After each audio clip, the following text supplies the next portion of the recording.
Hello everyone, welcome to Online Help Guide. Today in this video, I'm going to show you how to log into Conexus MasterCard account online. So without any further ado, let's get started. First of all, open up a web browser. Now in the search bar, type in www.conexus.ca. After you come across this official page, click on the login button in the top right corner. Now click on the login button once again. Here you'll have to enter your username associated with your account, and if you do not remember your password, then you can click on Forgot Password link.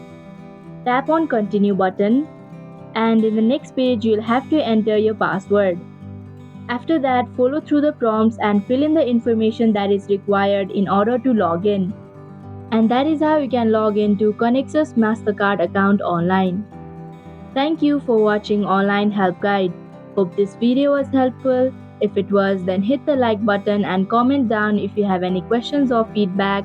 Also, if you are new to our channel, subscribe and hit the bell icon so that you don't miss our upcoming videos.